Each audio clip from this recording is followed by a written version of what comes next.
Welcome to the Wild Pitch Podcast.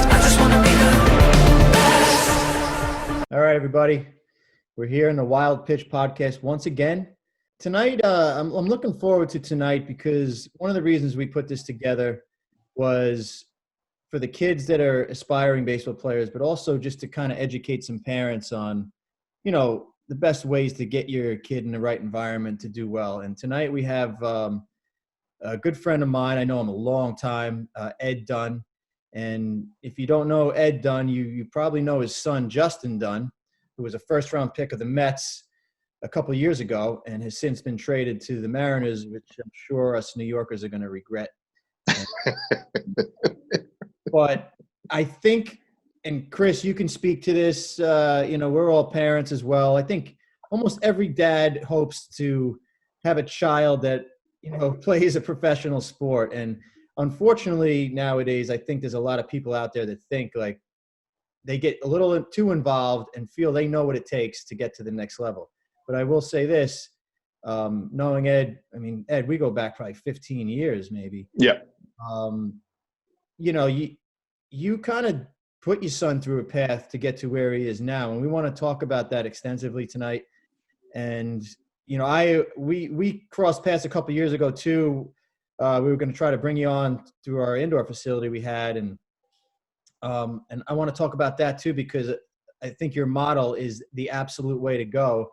But I didn't know how to make it work, with the finances, and I want to get into all that. So sure. So we have Ed Dunn here, Justin Dunn's father. Thank you for joining us, and basically kind of explain a little bit, what you did to get your son. He's a first-round pick. I know you talk about the process a little bit, and we'll take it wherever we may.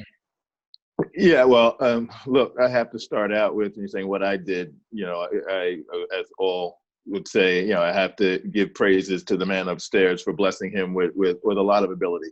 I just was the driver of the vehicle, but a lot of it is what he was God-given. And I just tried to enhance that, through the years. So, we look at the model now. We talked about it last night with the indoor facilities. They're not really geared to truly developing a complete athlete.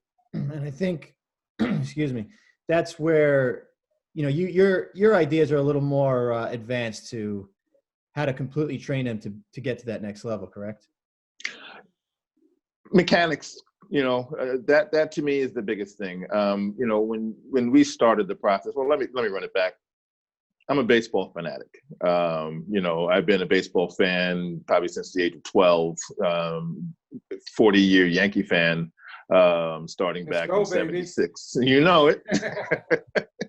Starting back in 76. And, I remember like it was yesterday when watching those games at home. And, from there, I loved to play the game, played in high school, played more independent ball, just on the side after high school, played a lot of softball.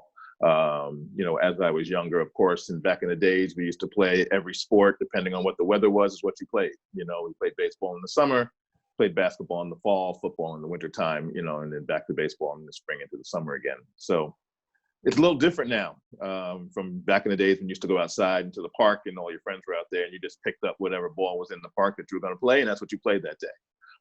Where now parents are basically shuttling their kids from sport to sport.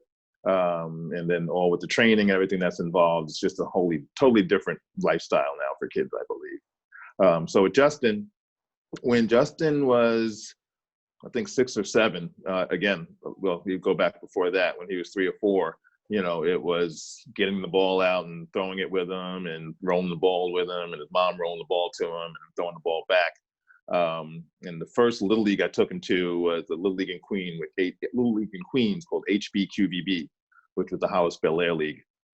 And at that point in time, being the dad, you bring him out there and they started working him, running him through his paces. And there was a drill that they had for kids where they stood him back about 40 feet and they put a tire on the fence and had the kids throw the ball through the tire. And Justin threw the ball through the tire 3 times. They basically gave him 3 pitches and they said, okay, go to the next thing. And one of the coaches at the end came to me and said, "Hey, your kid looks good, and keep him going, and he'll be an all-star one day." Right? And that was a big thing to me. He's going to be 8 or 9 year all-star, and I was just, "Oh, okay, great. This is the way to go." Right. that was the pinnacle, right? That's what you needed to get to. And then after that, we moved out to Freeport, and I found a little league out here. We were in the Baldwin School District, so I played for Baldwin Little League, and we started there at Baldwin Little League. And once we got to Little League ball, and I knew what I wanted for him, and I saw the talent pool that was surrounding him on the level of baseball, and I knew I wanted a little bit more. So that's when I started investigating travel ball.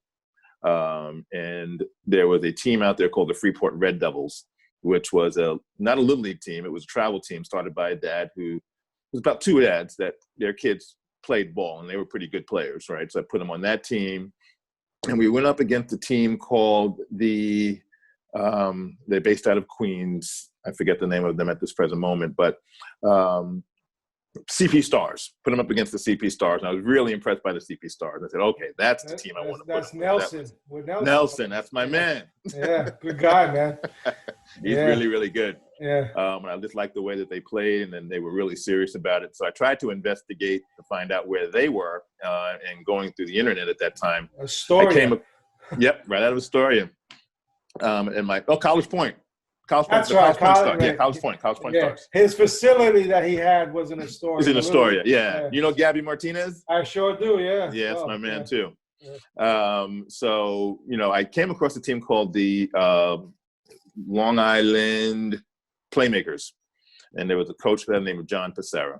And I give him credit, a lot of credit for where Justin is today, because he showed me another level of baseball that I knew nothing about. And we took him for a tryout, and it was about a group of about 10 to 11 kids. And Justin went down there and tried out, and they came to me and said, "Hey, he's our shortstop. We want him, put him on the team." And I think it was like a week later, they had a trip to Maryland. And we drove out to the island, and they had a big bus, put Justin on the bus with a bunch of people we did not know. And we said, "See you in Maryland." And he went down to Maryland.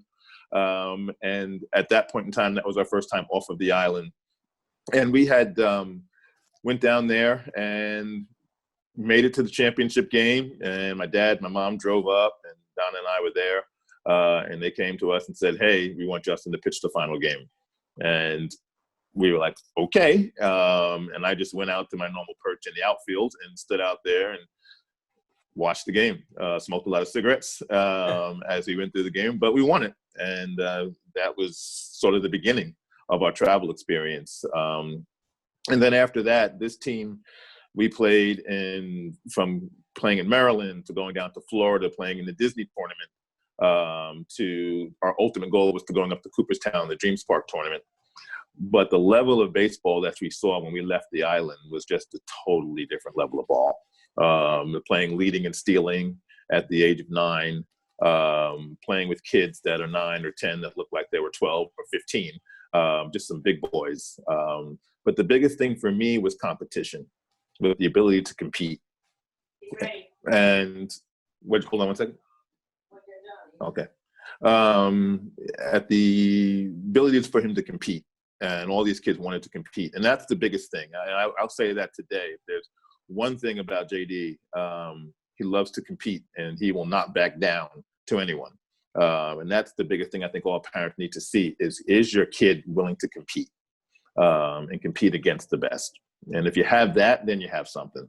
Right. And that's interesting that you bring that up. And I got 2 things that I guess maybe want to address. So the first thing is, when did you take notice that Justin had that type of makeup, that competitive nature? To compete? Yeah. He always had it. He always loved, from just playing. He played soccer. Baseball was his thing, but he always liked to play. Right. He just liked to get out and play. There were 1 or 2 instances. I think this was a game changer too. I think the first instance was at our first time at 10 years old. We went up to the Cooperstown Dreams Park tournament, and he got into a game, and he got rocked around a little bit, and started to do the, I think my shoulder's hurting me, right? Right. Not feeling Sure. right now. So they took him out of the game, and the team started coming back. and our team took the lead. And next thing you know, miraculously, the shoulder was healed. Feels great. Shoulder felt better. Wanted to get back in the game. And I said, no. Took yourself out. You took yourself out. You're not playing anymore. And we Right. had a conversation after that. And I told him, I said, hey, whether it's good, bad, or indifferent, you got to play. You can't walk away when times get tough. Right. And once that lesson was taught, we never did that again. Well, that's great, and that's exactly what it is, right? It's a lesson where you have to kind of, what's the typical reaction? Oh, you want to get back in there? Sure, we'll put you back in, right? But from a life lesson, think about what that did for him, and that engagement that he had with you, and understanding, no, we don't, you're gonna decide that you don't want to be involved, and you don't get to just get back in when you want to, right? You have to kind of earn that. Yeah, you can't quit. Yeah, You just don't quit. Right. And I think the other thing you mentioned about the competitive stuff that, I wanted to kind of address, because we're talking about, especially as we're talking about the travel ball arena and what that experience was like for you early on and for Justin early on. But, as you know, today, there's a travel organization on every block, it seems like now, right? Yes. I mean, much different environment, much different, experience than what it was back in the day. And when you start to see that, what I see is a lot less competitive environments, right? And not so much that they're not playing tournaments. There's a tournament every weekend. So you can be in a tournament. But when I mean competitive, I mean that when you look out on the field, every single one of those kids out there are looking to do something to help their team win, right? Or they're out there because they have a passion for what, being out there. As opposed to, and you can see in those kids when they run on and off the field, right, and the excitement they have and the energy they have. But, you go to baseball heaven or any other place, over the weekend, and you just take a look at the field, and you might find two kids like that, on four diamonds, So I think, because I wanted, there's a much different distinction. Like you're talking about a travel ball environment that you decided to put Justin in, right? And how much being in a competitive environment was important to him. And seeing the talent that was out there, that's not necessarily the same landscape as it is today. Oh no, it is not. It has changed so much. I don't know because again, I only started doing the investigation into travel ball when Justin was available to play it. But at that point in time, there might have been 4 or 5 really good teams within that age bracket. 4 or 5 organizations within that age bracket that were decent. I remember back then, I started doing some homework. The Titans were the team. And I remember calling the Titans. This is when Justin was like 9 or 10 and asking them, hey, do you have a team? And they're like, no, we don't start our kids until they're 14 or I think it was 14 years old was their first Titan team. And every year I would call them and think, are you doing anything for the younger kids? Because I just thought the Titan brand was the brand that I wanted them to be with. And they kept saying, no, we wait until they're a little bit older. So we formed that independent team, right? That Long Island Playmaker team. And then subsequently after that, we went to the Long Island or the New York Outlaws was a team that we formed, spun out of some of the kids that were put with the Playmaker teams. And then we got some other kids put on the team as well. We had some really great games with those organizations. Fast forwarding to now and, some of the work that I'm doing with the Storm, seeing all the travel teams out there, seeing all the different, from Team Beast to, you have the teams now that are out in Baseball Heaven. Baseball Heaven didn't have teams back then. Mm-hmm. Going from Suffolk all the way through Nassau into Queens, there's just so many travel organizations. And like you're saying, the talent pool is watered down on the team level. There's still a lot of talent out there, but everybody wants to be on the winning team. Everybody wants to be the shortstop. Everybody wants to be the ace on the mound. And if they're not that kid on the team, then they're going to go to another organization. And then you get into the competition of which organization is going to pay for this kid to play on that team or pay for the kid to be on this team. Our team was loaded and everybody paid. Everybody paid. There was no kid that was going to get a free ride on that team. And of those kids at the 12-year-old team, of those 11 to 12 kids that we had, I think 8 of them went on to go play Division I baseball. Fast forward to those kids today, a lot of kids would be signing up to, I want to play for this team, but I don't want to pay. Or I want to play for this team and I don't want to pay. Oh, you got to take me out to dinner, and you That's got to woo me now. Right? You got to woo me, whine me, and I laugh now because I know the level of competition my son played. So when I talk to some of these parents and they're getting courted by all these people, and I've watched the kid play, and I'm like, okay, the kid has talent, but he is far from ready. Far from ready. Okay, so now, and that's what happens now, Ed, is these guys feel empowered like they made it already. Yeah. You know, when you're getting that type of attention, you don't realize that you go out of this Long Island, you're nothing. I think that's one of the biggest problems. And we talked about it last night, how, you know, the landscape as it is now, kids feel as if they're continuously progressing in the game, you know, because they are making teams, which is it's like a falsehood almost. Yeah. You feel like you're climbing the ladder, so to speak. Right. You know? And it's a shame. It really is. Yeah, when a good buddy of mine, and I met him when I went down to East Cobb. The first time we went down to East Cobb, I call that the Mecca. Yeah. I met a guy by the name of Eugene Hayward. And that was before the Perfect Game stuff. That was was before the Perfect Game circuit and the whole nine.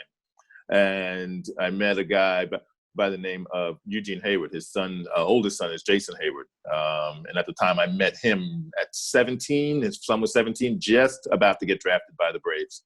And we became friends. And he had a younger son named Jacob, who right now is in the San Francisco Giants organization. And we became really good friends. And Jacob and Justin are the same age. It was crazy, the fact, though, I met him at 12.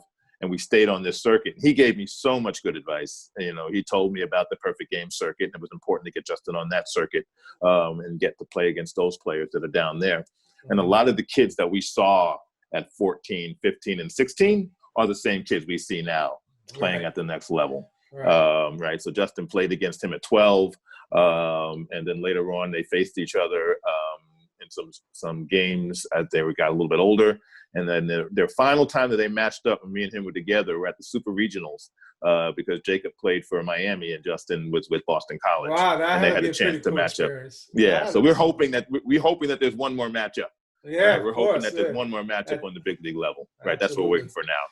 You know, what's funny, what's interesting, as you're describing that experience in East Cobb, and because I remember hearing about East Cobb, not that I ever participated in that, but I remember hearing about it. And how, you know, how high the level of baseball was in just that small area, right? And then then obviously the Perfect Game thing spawned, right? But as you look at, I don't know, and I know you're still involved with the travel stuff, or at least, you know, you're involved with youth baseball. But even that now is kind of taking the same path as the quote-unquote travel ball landscape did in, say, our region, right, where it's watered down. Right now, you look at Perfect Game. Anybody who has a check can participate in that event, right? So it's not a culmination of just all the best players anymore, you know. So it's interesting to see how, you know, how money changes, I guess, the experience, right? I mean, it's really boils down to when you think about it. Baseball is a very expensive sport, especially if you're trying to be good at it now. You know, back in the days when I was in I think went to Queensborough Community College, there was a guy there that was just a freak athlete, and he did it all. I mean, we played intramural sports. He played on the baseball team. A guy by the name of Billy Zubsick, and he was just an amazing ball player. And he was the kind of guy that, you know, wherever you put him, he was just going to be a different level, a different type of player. Now with the training and, you know, you don't find the natural athletes. And I think that's the biggest thing, is that you have to find the athletes. And I think that's one of the big things that they talk about, Jay, is his athleticism, his ability to just be an athlete and to be an athlete on the mound. That's really important. And I think a lot of parents miss the fact of, I can teach the kid to swing a bat, or we can teach a kid how the mechanics of throwing a baseball, but they need to be athletes. And it's important. And with kids really specializing in sports now, you might get the kid that can just swing a bat and swing it well, but if he's not athletic, you know, he can't defend, he can't run, he doesn't do all the things that you need to do to play at that next level. Well, it all boils down to doing things at a fast pace, right? If you want to play at the highest level, you got to be really fast and crisp at everything you do. I think that's lost. I don't think people, you know, my son catches it and throws it to first, but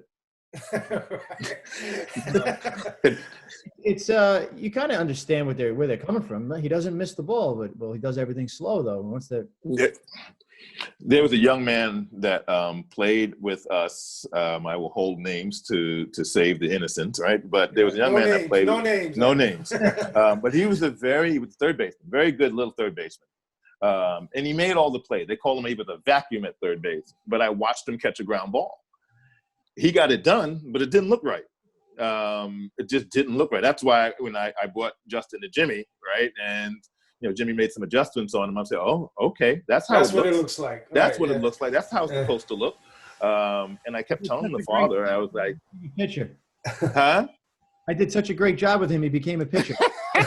Listen, you know how much money I spent on hitting lessons? I'm so mad. That's great. We'll come back to the National League one day. He'll get his hacks in. But listen, no, he got a knock. He got a knock in the minor leagues. I was very happy with that. I told him, I said to him, listen, I don't care how far you get. I just do not want you to look like a pitcher at the plate. That's all. Just don't look like a pitcher at the plate. So when he got that first at bat and he got that first knock, I said, okay. And then when he got his first at bat in the majors against Pittsburgh. And the first swing he took, he swung out of his shoes trying to go. Good for him. I was a little mad at him because I'm like, there was a man on second with 2 outs. Let's get a knock here. Stop trying to hit the ball 400 feet. But the swing was good. Yeah, you can't blame him though, right? No. Well, he took that swing, fouled it straight back, and then he got 2 sliders after that. And it was a wrap. So right. Well, listen, I mean, he's probably got a pretty good slider of his own. But when you're facing that big league slider, when you haven't seen one in a while, that's not a fun place to be in, Yeah, no, it's not. And I think that's another problem, I think, with travel ball. I think that was what happened to him because he wasn't big at the time, even into 15 or 16, on his high school team. He went away to boarding school and he played for the Gunnery. And he was their shortstop, third baseman, pitcher. And by the time he got a little older, he got a little stronger. He could swing the bat a little bit. But as soon as he came home in the summertime, especially with the high-level team, he played for Baseball U in his final season here, and then he went on to play with a team called the Ohio Warhawks right before he went to Boston College. They took the bat out of his hand because, if you're going to play short, you're competing against guys that he's recruiting, or these guys are recruiting from all over the country. Right. So he stood about 5'10", 150 pounds, probably soaking wet. And you got shortstops that are 6'3", 210 that are hitting bombs. He's not taking that starting shortstop position. So in the summertime, they just took the bat out of his hand. And he swung it pretty well. I think he hit like 400 in his senior year. And he looked really good. But by the time he stepped on BC's campus and they had some fall ball practice, he's going up against, again, Division I college arms that are throwing 95 plus. He didn't really have a chance. He needed more time there. I think that's one of the issues I have with travel ball is that they're so bent on winning, as opposed to the development aspect of it. I think if you develop, you will win. I mean, I think that plays, but I think the parents are so worried about winning. That's the truth. And that to me is where the problem is. And I even said that when I was at Storm. Told the parents, I said, look, if you want a winning team, we can do that, but your kid might get cut. Right, we're going to go the first year, and then we're going to take an assessment of where the team's at. And if I need a center fielder, I'm going to go get me a center fielder. If I need a big arm, I'm going to go get me a big arm. And that's going to be a continuous process every year. You're going to be so. No, what do you want it to be? Do you want it to be developmental? Do you want to get better, or do you want to win? All right. Well, guess what? Your time's up too one day. That's right. That's right. Look, I will say this: there is something about winning and competing. Not winning, competing, I should say. That's the point. Right. That's the point. Love the development, game. Right. And there's development in that, right? You don't have to win, but you have to teach to compete, right? Yeah. Sometimes, when you're in a competitive environment, maybe you make a tweak here and there to kind of, make a little run, but that should not be the purpose or the goal or the expectation. Right. I think that's as the circumstance comes along. Leading into it, though, the development part, and this is where Jim, this is our battle, right? Since we've done this has been the battle. You want to, we always talk about the developmental part, but then the quote-unquote best player that you have is now being highly recruited at 15 years old by the next travel team to go chase down a trophy. You know what I mean? So it's a I guess it's an evil, a vicious, cynical circle. That's one of the things that I used to say, and I had a conversation with Justin one day. We had lost a 2-1 game, but it was a great game. It was a great game, and he was sad, and I was saying to him, but the game, if you love the game you were in was awesome. That's what you want. If you can go out, I don't care if I go 0 and I do care, but you know what I mean? If you go 0 and 15, but every game was just a great game, and everybody just played well and they competed hard, that's what you want. That's what you want at the end of the day. Be in those spots that you have to be able to perform in those spots. You know, you see now all these teams, they put the best players on 1 or 2 teams, and then they're playing all the crappy players all the time. So they're never getting challenged. No, they don't. They get a falsehood right of being at that next level. And I think when we traveled, that's what we saw, because we had a good team. But then, and we had, I think in any team, like I always heard the saying, there's 5 right now guys on a team. And then there's the 5 guys that are going to be, the guys that you're going to, hopefully they grow into it. But the 5 right now guys are going to be the ones that carry the team. So we would have that kind of team. But when we went down south, it was like, whoa, okay, this is another level. This is something that's totally different. Just the way that they prepared their kids. I think the biggest thing I saw, 2 games in East Cobb. 1 game, Jay was pitching, and this one team, I think it was Peachtree Braves or something like that. They used one bat, right? And it was a special kind of bat. I don't know, I forgot the technology it was, but they just every kid just used the same bat. And they raked. I mean, they just raked with this bat. But the way they were coached, the way that they were trained, the way they ran on and off the field, I was so impressed by that. So impressed. And then facing the East Cobb Astros, they had a man on second and third. And again, this was at 12, 13 years. I think it was at 12 years old. And the coach said, all right, I want you to hit this ball through the 5.5 hole. And that's what the kid did. The kid put the bat on the ball and hit it right through the 5.5 hole, right? And I was like, okay, they get it. They get it. They're playing the game. Right. They understand it's a game. Baseball acumen there. Yes. But be a baseball player. They come from a different culture as well, because when they're being taught the game, they're being taught by somebody more so than we are here that's actually done something in the game. Right.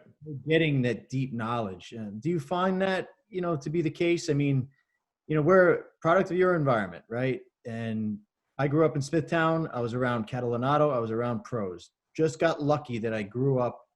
I had a little slice of Georgia in my town, right? So if I don't grow up here, I don't do what I did. So I think there's amateurs at teaching players to be amateurs around here. Yeah. But those amateurs aren't aware that they're amateur. That was pretty philosophical there. I know, like I was reading something, the difference between an amateur and a pro, and it doesn't not. Oh my God. I think I know. I've seen this. Yeah, it doesn't mean, it wasn't about like, because you played professional baseball. Euclid had posted it. Yep. And it was just in life, basically. If you're an amateur thinking or a professional thinker, like a professional is always aware of his shortcomings. I think guys here, they didn't do anything, yet they think they did. And they're not aware of any of their weaknesses. And these kids have no chance. I mean, well, ironically, what do we always say, Jimmy? I mean, I know I say this, especially as it relates to me teaching. My shortcomings and my failures are actually what helped me or allow for me to be a better teacher, I believe. You know what I mean? More so than my successes, right? I mean, the successes are easy to kind of leverage yourself, but to reflect back and say, this is where I failed. And I'm seeing now, and be able to see it in somebody else and say, all right, let me coach you through this, I think at 9 years old, again, we were on the Long Island Playmakers, and this baseball heaven really was just getting off the ground. And we faced Keith Osik's team. Keith Osik, they must have asked, I don't know how they finagled him to coach a 9U team. And this was really, to me, his first true experience within travel ball, because we had a really good team. based off of what you saw on the island. I mean, we just did not lose. I can probably pull out so many baseball heaven trophies that we had through that time. I got to a point that, like, we kind of owned baseball heaven. That was our house, and the boys sort of felt that way. And we faced Keith, and we smoked his team. I mean, just smoked them. And again, as jubilant parents, we were all proud and looking all, Keith Ozick, you're a pro, and look what we did to your team. And Keith just shook his head, and he was like, I don't get what's wrong with you guys. And later on, I became very close with Keith. I brought Justin to Keith all the time, and I got it. I get it now. I understood now where Keith was back then. It's 9-year-old baseball. Teach the kids how to play the game and play the game the right way. It's not just about winning. Well, Ed, I remember, correct me if I'm wrong, but you had a pretty good conversation with Charlie Hayes, did you not? I met Charlie Hayes down in, and where did I meet Charlie Hayes? I met Charlie Hayes down in Jupiter. I was in Jupiter with Charlie Hayes, Hayward, Mike Cameron. Mike Cameron was down there because his son Daz. Well, so all the guys that I met, their kids played. So Charlie Hayes has a kid right now. He's a top 100 guy as an MLB prospect. Daz Cameron, Mike Cameron's son, is a top 100 prospect. Yeah, so I had really good conversations with those guys, and they really enlightened me a lot to the game and a lot of things to learn, and on the pro game too, right? And just saw a different side of them.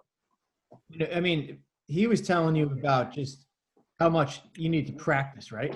As opposed to they're playing too many games. They need to practice. Yes, they are playing way too many games. Hold on one second. Yep. When they're recording this. I just want the car key. I got to give up the car key. Hold on one second. I hope you guys can edit or something. Don't worry about it. We love this. This is raw and uncut. This is why it's the wild pitch. We need moments like this. Yeah. All right, I'm throwing a wild pitch outside. I'll be right back. I got to get a car key. Hold on. So Jim, while he's gone, obviously it sounds, it's interesting. He's providing this parent perspective, right? And how he evolves also as a parent, So it's just great stuff. No worries. And I was just commenting to Jim, what's great is that you're providing us this parent perspective, but also how you evolve as a parent through this whole process, Yeah. We'll continue on with your story about the practicing and playing too many games. Again, like I said earlier, I think mechanics are really big. You're not going to learn proper mechanics in games. You need to practice it. And I think there's way too much emphasis on games. I think when we started out, we practiced, but we must have played anywhere between 80 to 90 games within a year, from local games to tournament ball. And by the time we got to 11 or 12, we started understanding the importance of practice and the importance of working on things. The other piece of it is how much time me and Justin practice on our own. That kid grew up in a cage. That was his playground. So not only from being outside, but getting in a cage and working, we practiced a lot, and, when you hear about him now, they'll talk about his throwing mechanics are pretty sound. He's pretty smooth on the mound, the way his mechanics are. And that was my thing. He was an undersized kid. My biggest thing is I knew how big I am. I'm 6'2". He was about 5 foot. I mean, Jimmy, you know how small he was when you saw him. Nobody at 12, 13, 14, 15, 16 would ever project to be him where he is now as a baseball player because he was just small. Hour and a half when he was young too. Yeah. Now he's so lean and athletic. Yeah. Awesome. Yeah.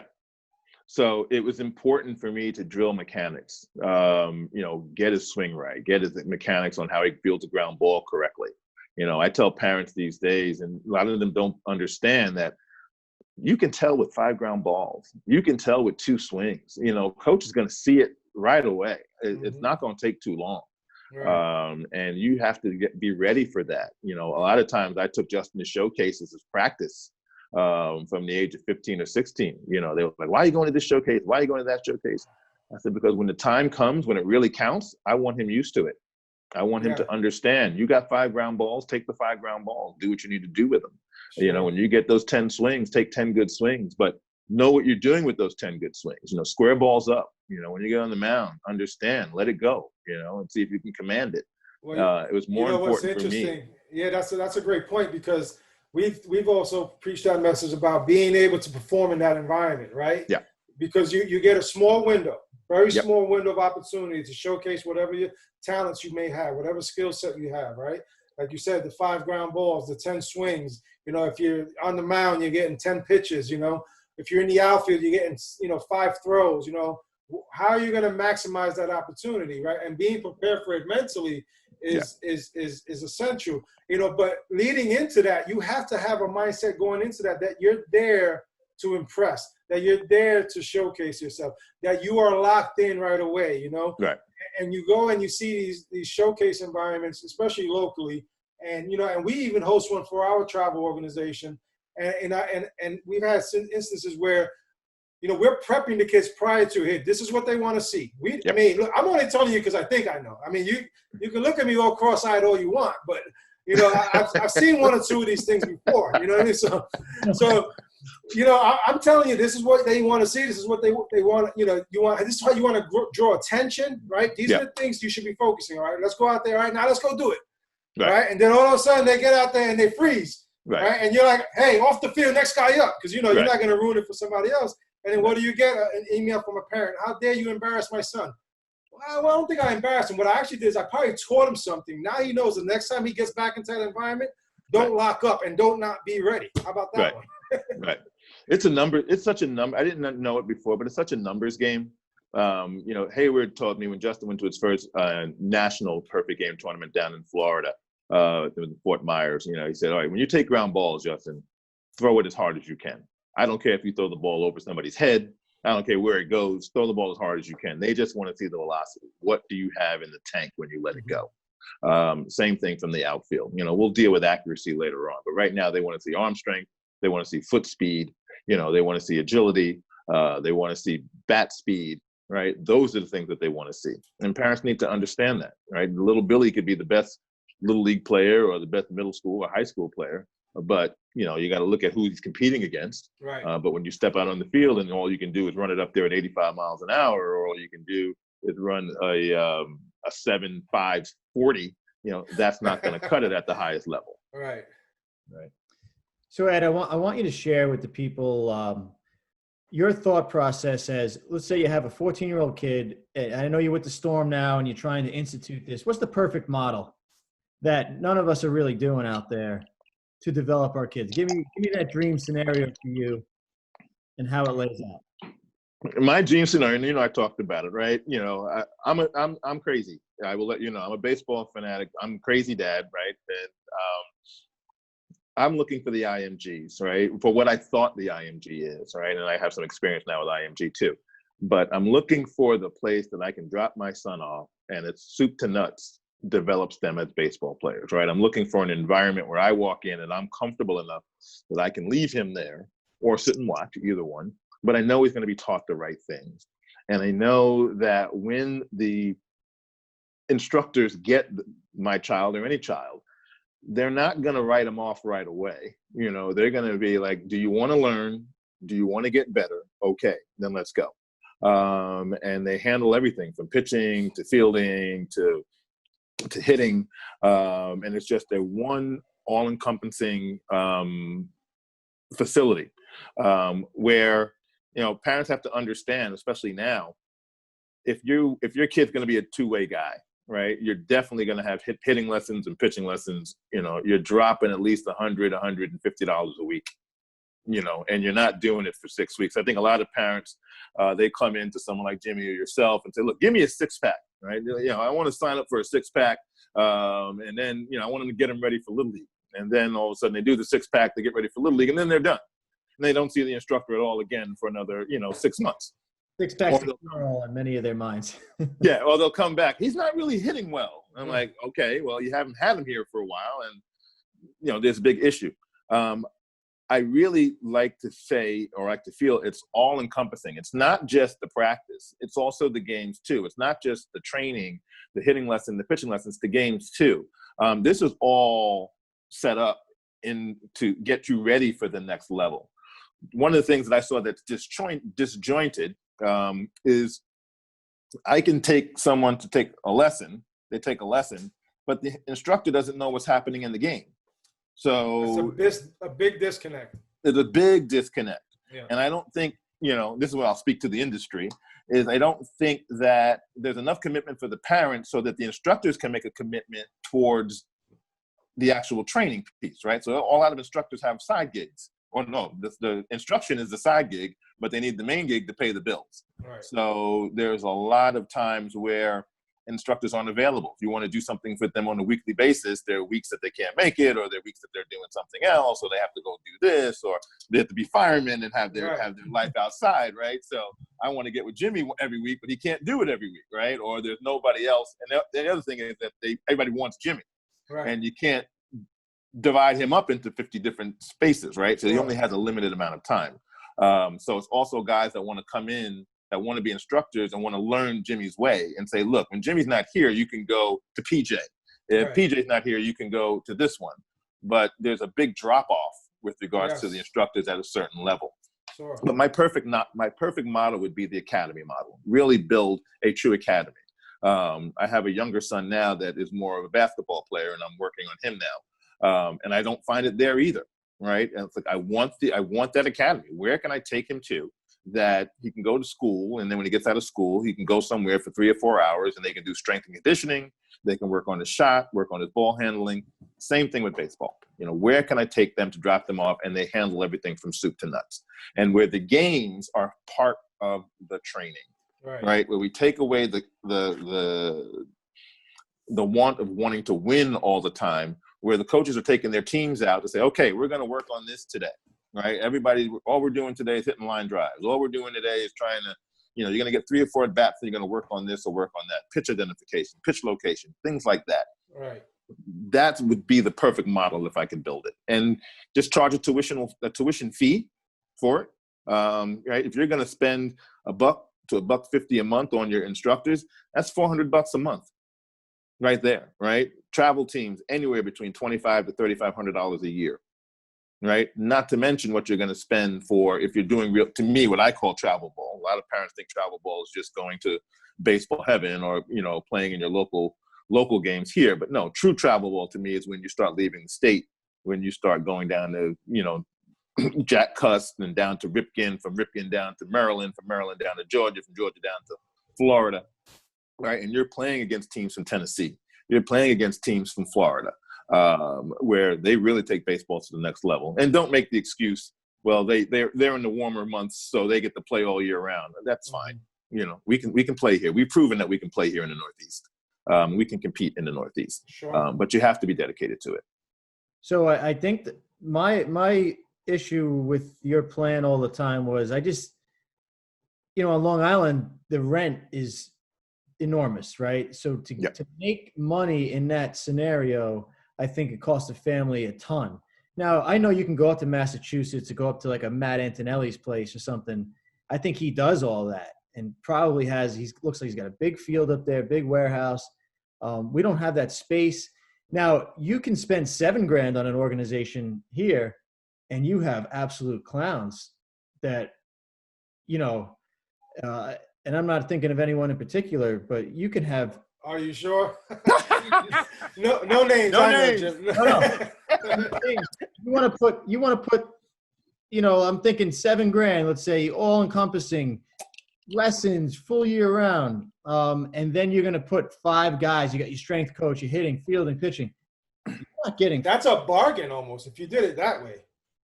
Well, yeah, but that's what it's going to cost in my head. Minimum. And then, but you're not going to have around here 4 legit dudes. You might have a guy that you're actually bringing yourself backwards as a player for that money. And I really believe that, especially when you want to be, play at the level that Justin's playing at. And Ed, I remember this. Now this, we will not say any names, but this is a great story.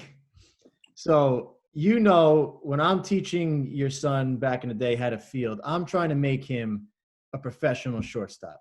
Everything I do. Ed tells me years ago, he goes to this clinic. He sees what's going on, and immediately you go up to the head guy and say, listen, I don't really, this looks like a bunch of little league stuff here. He's like, well, we're not producing any like big leaguers or anything. And Ed said, Justin, let's go. You remember that? I remember that, and I will tell you, there is a coach. I will not mention any names, but this is a coach. I'm gonna leave it there. There is a coach that played for Justin, and Justin played for. And he went to take a ground ball, and he kind of circled it. He came in with one hand, got it, threw the guy out, and the coach said to him, "Stop trying to be a major leaguer. Just make the routine play." And my thing is he's trying to play like a major leaguer, and that was a routine play for him. That's how he plays. Right. Celebrate that he had the ability to do it. Right. Instead of bringing them down. Right. Even if he makes a mistake, you have to encourage him for the attempt. Right. And I think that's the difference in mindset a lot of times, right, Ed? I mean, when you look at, how people go about working with kids, we always talk about, hey, you're going to make a mistake. Go make a mistake being aggressive. Go ahead. Yeah. Right. That's I guess the different mindset. It's a distinct mindset between your average Joe and then somebody who does, have the same, I guess, agenda as maybe you as a father, in realizing, yeah, this kid, we want to help this kid move on. He's got to do things like that. Those are the types of things he's going to have to do. Right.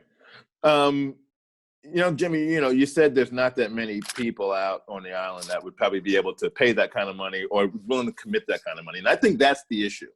I think parents that want to, and that's what I say to parents, if your child loves the game and you want to give them an opportunity to get to where they can be, to be the best that they can be, and not the fact that they're going to be a pro, but to be the best that they can be, you're going to have to commit to this, right? Yeah. It's a commitment. And they have to understand. I think that was one of the things I took from John Pissarro with the Playmakers. We had 6 o'clock in the morning practices on Sunday mornings.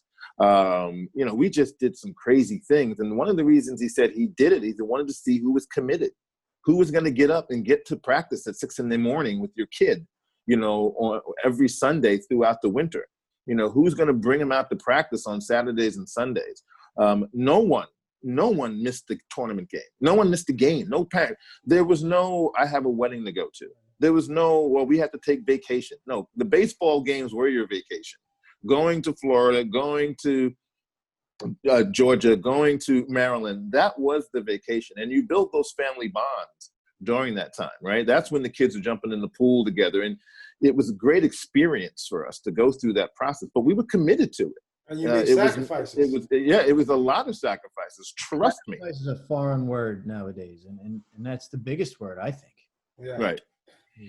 One of the things that Hayward told me, and it stuck with me. Right? When he was 12, he was talking about his youngest son having a dream to play it in the major leagues, and he said, "Look, it's hard. You got the top 1% that will make it.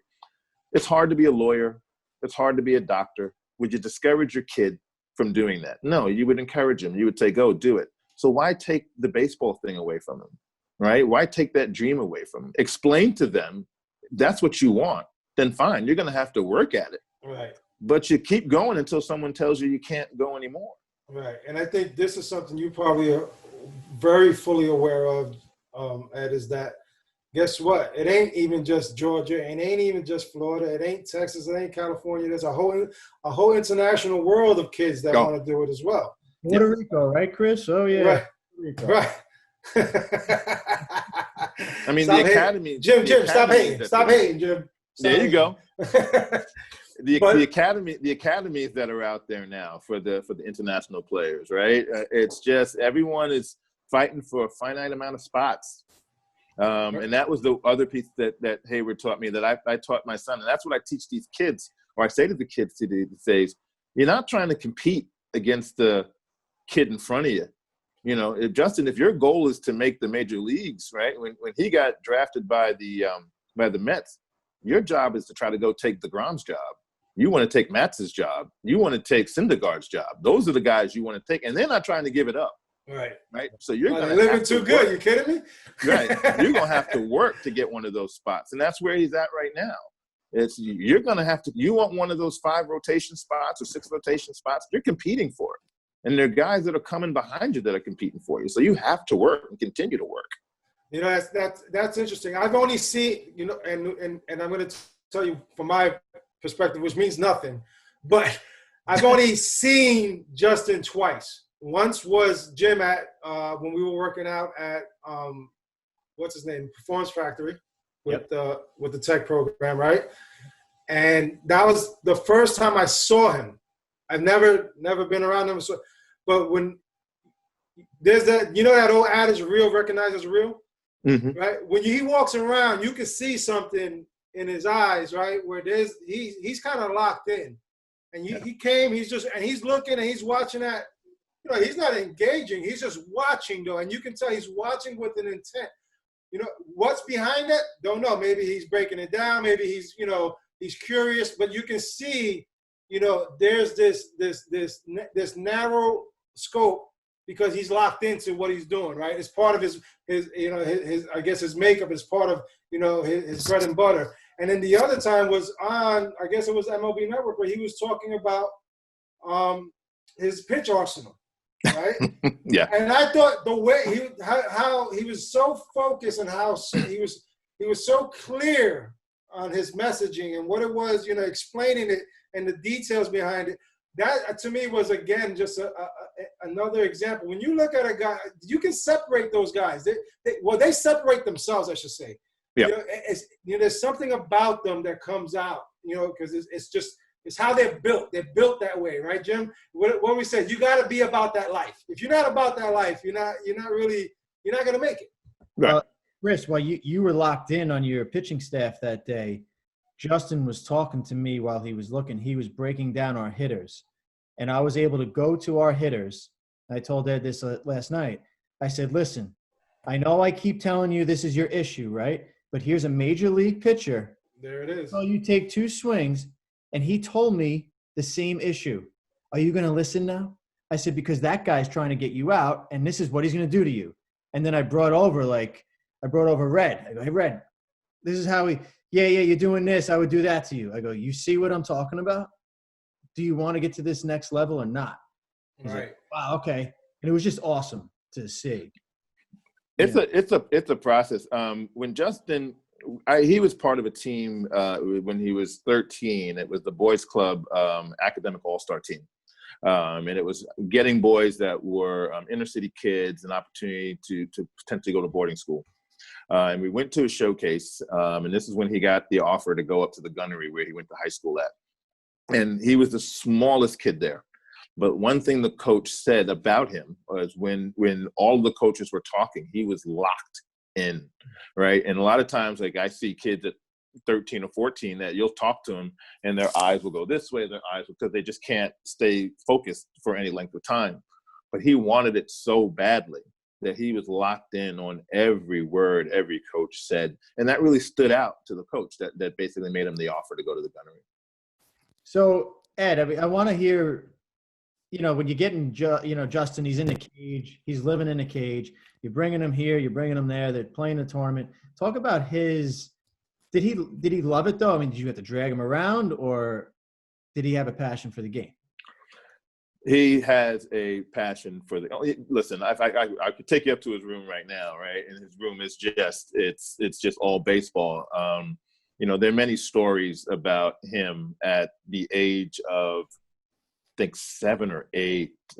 He was home, you know, and he comes and he hands my wife the phone, and he says, here. And he gets on the phone, and I says, well, who is this, right? And it was Baseball Express. And they were like, I was like, why am I on the phone with you? Oh, I need your credit card number, because he went online and spoke to the guy and gave him all the details of the glove that he wanted. But then all of a sudden, when the guy asked him for the credit card, he didn't factor in the credit card factor. So he had to go ahead and give the phone to Donna to get the credit card number. He's always he sleeps with the glove, right? He eats, breathes, and craps the game, you know. But he's always been that way. Never had to fight to drag him anywhere. Now, we fought in the cage all the time, but never had to fight to take him to go work out. Never had to fight to go have a game of catch. Never had to fight for any of that. That's just what he loved to do. You know, I expected that answer from you, and you know, I just have little guys. Me and Chris both have 2 boys each, and I think my number one goal as a parent is, and my guys like hockey right now, I just want them to play and love it deeply. Once they love it deeply, then you start the training. Yep. You're going to eat it up, right? Yep. So I think that's what gets lost. You know, a lot of these parents, we tell them, I go, your kid doesn't really like to be here. The game. You know what I mean? Like So they you don't see it in their body language, right? You can see Yeah. it in. I mean, what's your number one advice for a parent right now with a talented, With a talented kid? yeah. I mean, your whole thing tonight was great advice, but number one thing. Well, the first part is that the parent has to recognize the talent, right? And I think there's a lot of parents out there that they just didn't play and they don't love the game to that extent, right? They might think their kid is good because the kid outshines other kids that he's playing with, but you have to be able to recognize the talent. I think you're doing the right thing. The same way with Ryan. We thought Ryan would like baseball, right? Because he grew up around it. He was with Justin from coming out of the crib. And they had him in baby carriages at every tournament game, and he just grew up around it, and he started playing baseball. At the age of 12, he made the Tri-State Arsenal travel team. I used to joke with Justin, like, you couldn't even make the Tri-State Arsenal travel team, and look at this kid doing it. But he didn't really have fun. He didn't really have the passion for it. And I just watched him one day, and he always had a basketball in his hand. Always had a basketball. His friend played basketball. And I said, hey, you don't have to play baseball because your brother played it. You don't have to play baseball because you know that's my favorite sport of all times. Play what you love to play, and then we'll go from there. And that's sort of what we do. And then what I'm doing now is I wasn't a great basketball player in any way, shape, or form. But I'm trying to find the right people the same way I found you. You know, I do the homework now to find out who do I bring them to, who's going to help them. And you just let them gravitate into it. So like, yeah, if your kids love hockey, though you played baseball, you might have played hockey as well, I'm not sure, but though you played baseball, if that's not what their passion lies, that's not where their passion lies, just follow the passion and get out of the way. You know, it's funny, Ed, as you know, you're mentioning, you don't know if Jimmy played hockey or not. He's definitely a bigger hockey fan than he is a baseball fan. So okay, that's why he's pushing him down that road. That's not right. All organic. But they do see me watching games. That's the key thing, being organic. I built a hockey rink in the basement. Yeah. Well, I think, what about this though? Doesn't it at times though require a little nudge from the parents though? It does. I mean, yes, there are times where I'm going to push, you know, there are times where they get frustrated, where there's failure, where there's, I can't. Right. And you kind of have to say, yeah, okay, yeah, yes, you can. And that's just the maturity piece. Mm-hmm. But you have to know, I think I've learned a little bit. I think I might have pushed Jay too hard. I was too much of a coach as opposed to a dad. Yeah. And with Ryan, I'm trying to be more of a dad than I am a coach. It's a tough balance. Sure. Yeah, I mean, I don't know if you call it the distinct pleasure of having my oldest son play on a team that I coached, and he was the youngest kid. You know, it wasn't actually his age group. And I said to him, "This can't be fun for him because he's relegated to having to bat in the bottom of the order because he's not up to par yet, and I'm obligated as a coach to do the right thing and not do daddy ball, right?"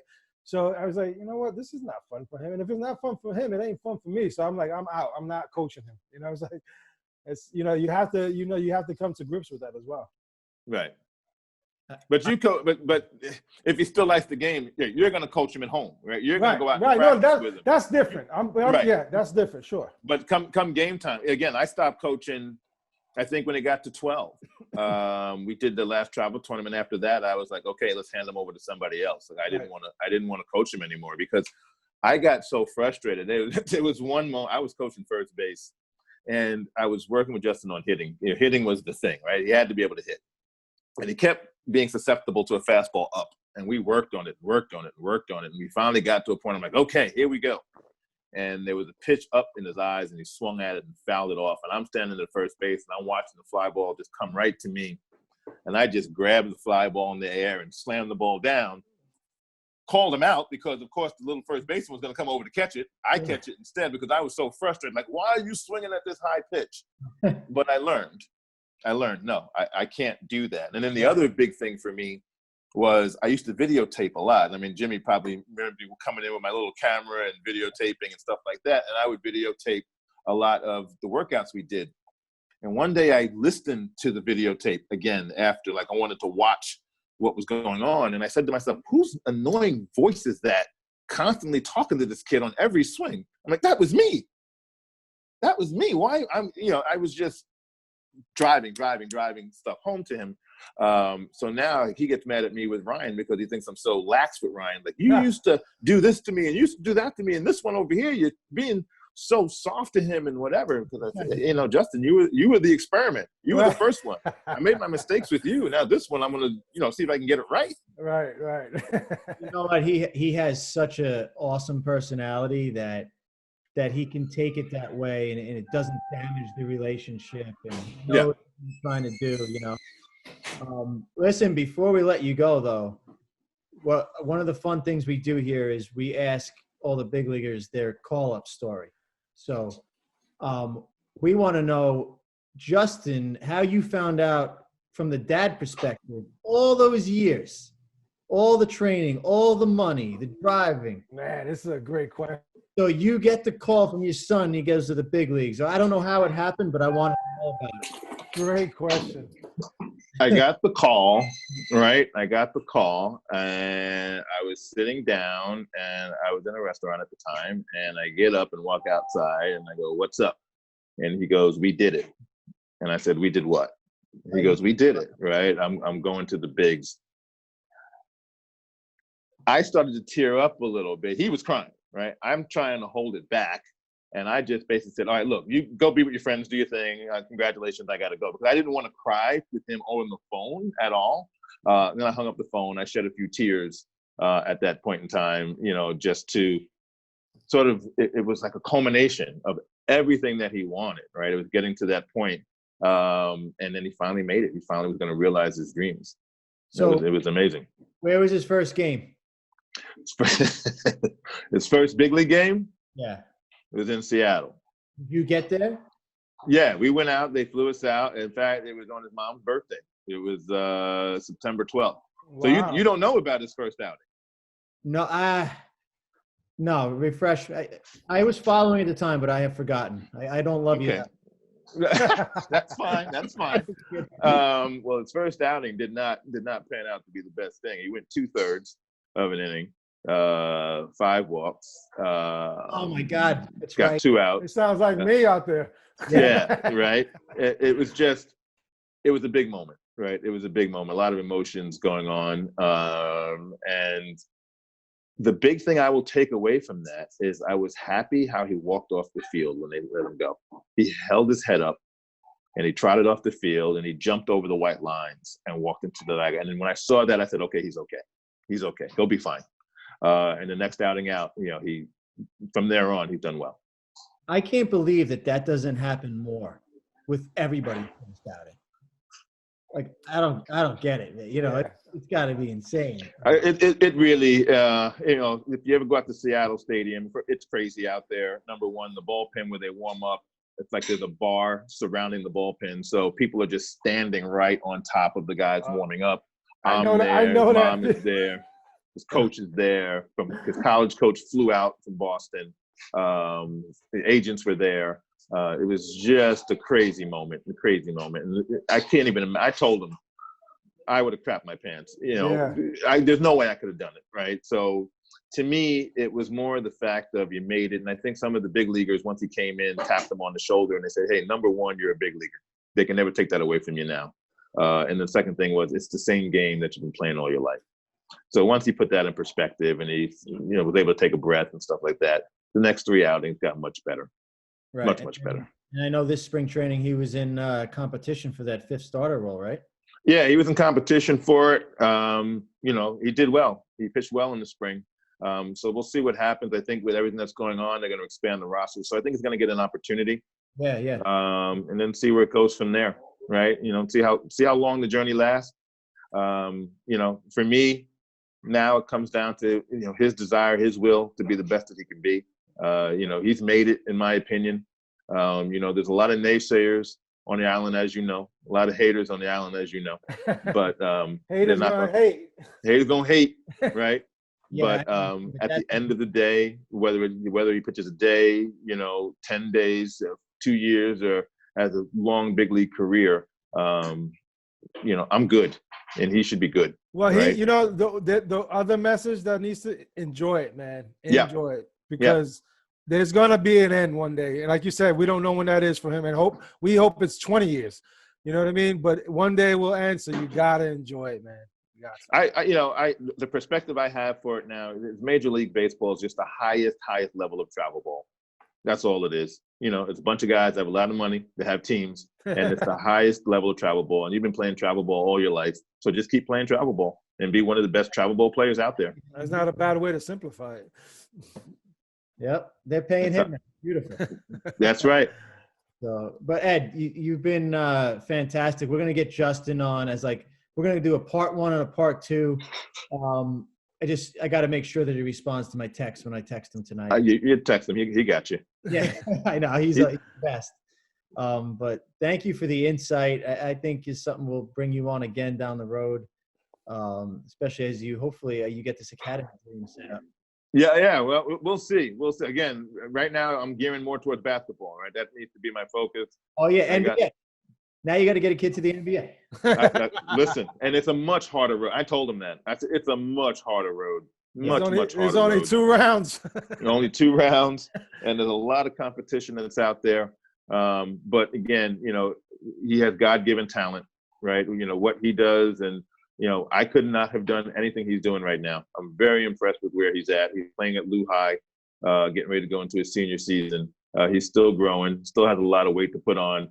And basically, I'm looking for the same thing. Find that coach that sees the potential, because I'm letting you know who he is right now at 17 is not who he's going to be at 22 and 23, right? He's going to be bigger, he's going to be stronger, he's going to be faster, but mechanically, he'll be straight.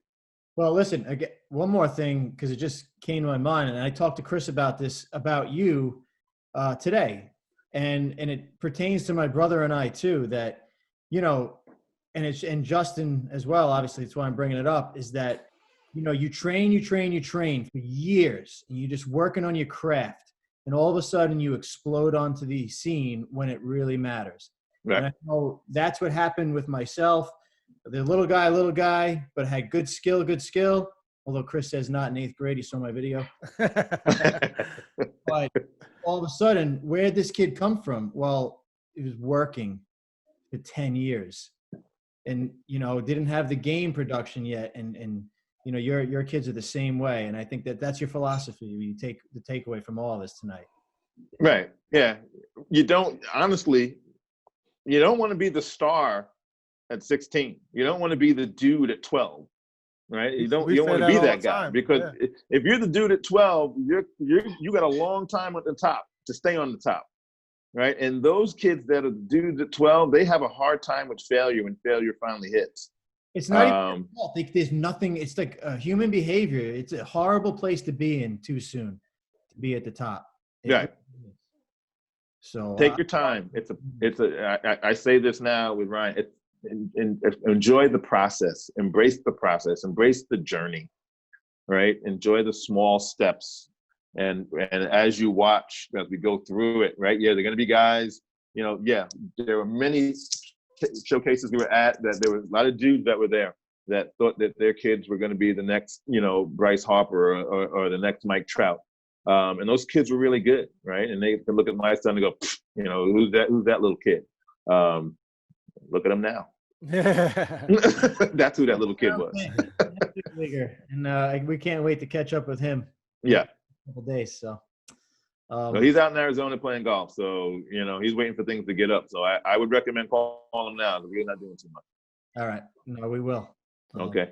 Great stuff. Dad said you had to come on, so. Yeah. But, all right. Chris, wrap it up for us. Hey, Ed, thanks for coming, man. It was a pleasure meeting you, and then this was awesome, man. Thanks for your insight. And to all our audience out there, thanks for tuning in, and until next time.